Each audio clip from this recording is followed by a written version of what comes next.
Episode ini adalah bagian dari tantangan 30 hari bersuara 2023 yang diselenggarakan komunitas The Podcasters Indonesia. Pada hari ke-17 di bulan Desember, tema yang diberikan adalah bangkit. Nah, podcast Randomness Inside My Head ini agak bingung dengan kata bangkit.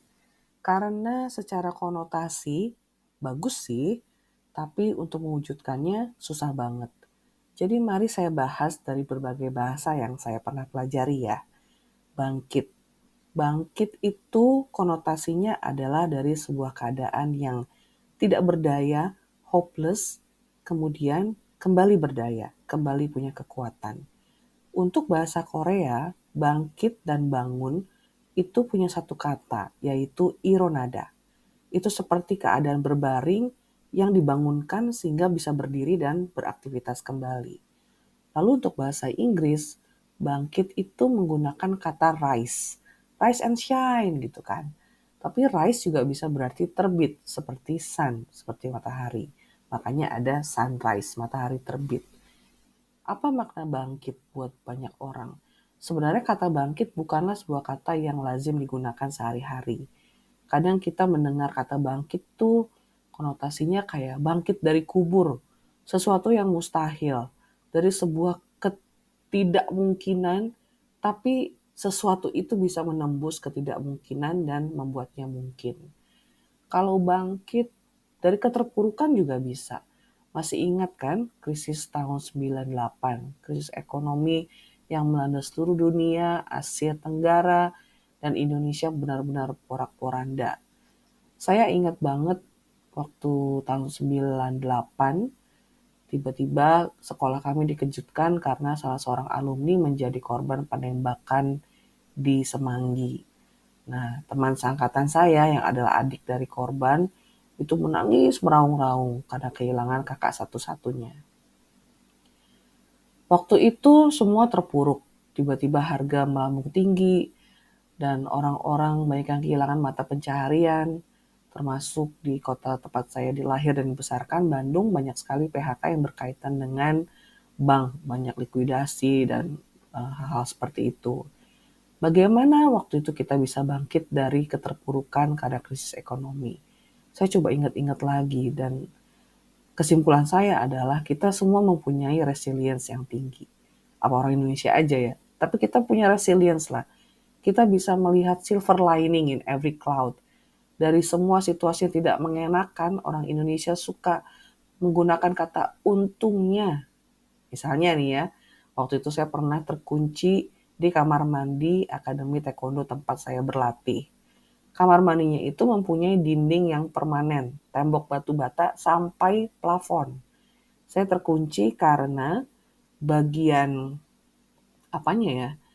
Jadi pintu ditutup nih, udah gitu yang bagian yang lock dengan eh, sesuatu yang ada di kusen itu patah, jadi dia nggak bisa diapa-apain.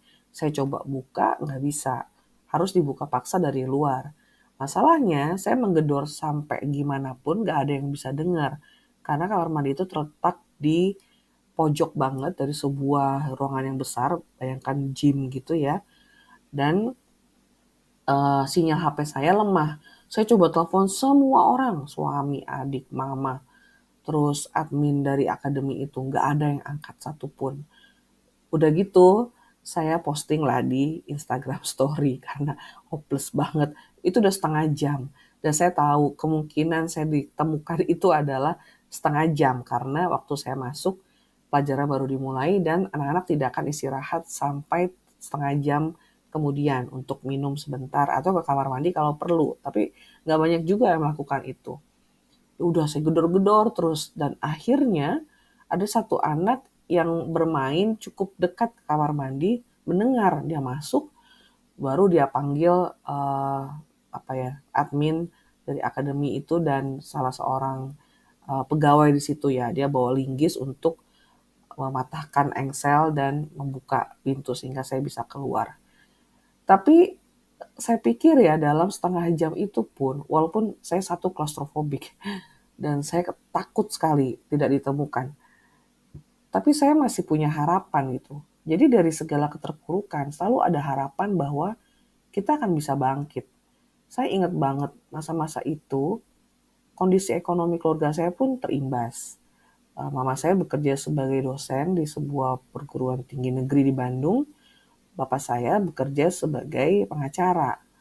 Nah, waktu itu kan orang pada kekep uang ya, nggak banyak yang mau menghabiskan uang kalau nggak perlu banget, karena situasi segitu tidak menentunya.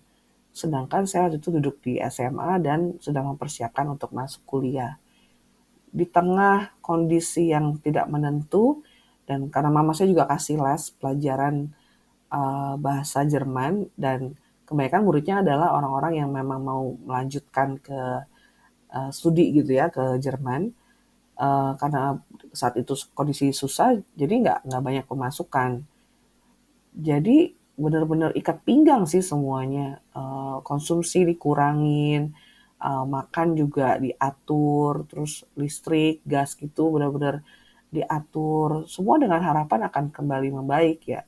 Dan memang benar setelah tahun 98 justru permintaan untuk les ke mama saya meningkat karena semakin banyak orang yang memilih untuk tinggal tidak di Indonesia waktu itu ya.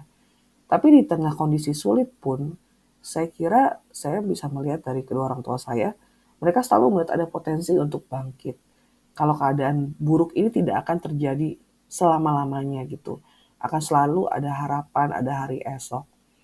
Tapi gimana kalau misalnya kamu dalam keadaan depresi, dalam keadaan tidak punya motivasi sama sekali?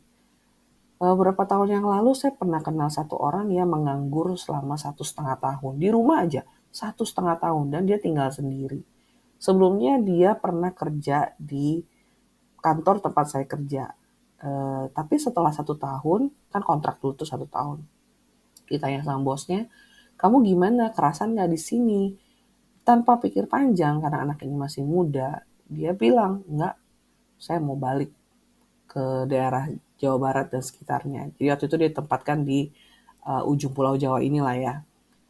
Terus udah gitu dia masuk ke kantor lain yang sebenarnya nggak kalah bagus di daerah SCBD situ.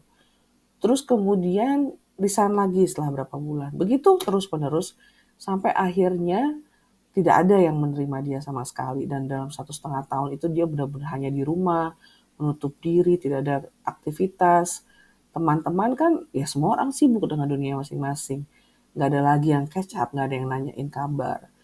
Nah dalam kondisi seperti itu saya benar-benar khawatir ya, gimana caranya orang ini yang sepertinya jatuh banget ke jurang yang sangat dalam karena dia merasa tidak fit di mana-mana, dan untuk menemukan motivasi untuk kembali bangkit dan hidup secara produktif itu nggak ada sama sekali. Gimana caranya? Dia nggak cerita secara detail ke saya, tapi itu termasuk eh, proses untuk menyembuhkan dirinya. Dia waktu itu merasa dirinya dalam keadaan tidak baik-baik saja. Itu termasuk proses memaafkan masa lalu. Saya agak heran waktu dengarnya. Jadi memaafkan masa lalu, memaafkan diri sendiri, memaafkan orang lain, dan minta maaf juga ke orang-orang yang dia duga sudah disakiti olehnya. Nah sejak saat itu dia bangkit pelan-pelan. Jadi yang dulunya untuk mengisi waktu dia baca buku, tapi sebenarnya nggak ada yang kebaca karena pikirannya kalut gitu. Gimana kalau saya nganggur setahun lagi? Gimana perasaan orang tua saya, keluarga saya gitu-gitulah. Tapi setelah dia mulai menata diri pelan-pelan, dan itu nggak mudah. Bangun setiap hari pun nggak mudah kata dia. Walaupun dia tercukupkan ya, dia masih bisa makan 3 kali sehari. Tapi untuk membuka mata masih hidup hari itu pun nggak mudah. Dia nggak bilang mau mengakhiri hidup, tapi sulit sekali gitu untuk merasa bersyukur untuk hari ini bahwa masih hidup di saat rasanya tidak punya apa-apa, tidak punya pekerjaan, tidak punya pergaulan. Semuanya rasanya hilang gitu. Nggak ada trace-nya sama sekali apa yang dia sudah capai dengan pendidikan, karir sebelumnya, dan lain-lain. Jadi waktu dia perlahan-lahan dapat kerja lagi dari admin, jadi officer, manager, sampai sekarang direktur, saya pikir orang ini contoh nyata dari kata bangkit. Ketika motivasi itu sebesar selasih, sebesar biji wijen gitu ya, kecil banget, titik banget. Tapi dia bisa berpegangan pada itu dengan harapan, Harapan itu mahal ya, nggak semua orang lo punya harapan. Harapan bahwa keadaan akan lebih baik dan dia pasti akan melalui ini. This too shall pass. Nah, itu mantranya adik saya. Waktu dia punya 3 anak, dan 3 anak itu jaraknya 1,5 tahun antara mereka. Kebayangnya 3 anak, hampir kayak kembar lah, ngebesarinnya bareng-bareng.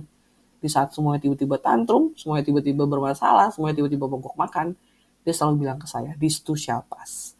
Nah, ini akan berlalu. Suatu saat pasti akan berlalu. Karena nggak ada yang konstan di dunia ini kan, everything changes.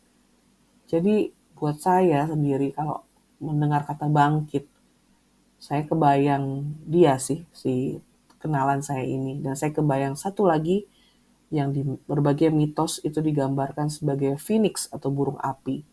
Yang dari debu bangkit jadi burung api, memang berulang, kemudian dia akan jadi debu lagi, abu bukan debu, sorry, abu lagi, terus bangkit lagi jadi burung api, dan kalau ada goncangan dia kembali menjadi abu, tapi dia mengulangi lagi gitu prosesnya, nggak pernah menyerah satu titik, udahlah gue capek, gue mau jadi abu aja selamanya, enggak, akan selalu bangkit lagi jadi burung api yang megah, yang menggetarkan, yang bikin orang terpesona, begitu. Nah, kamu, apa yang membuat kamu termotivasi hari ini?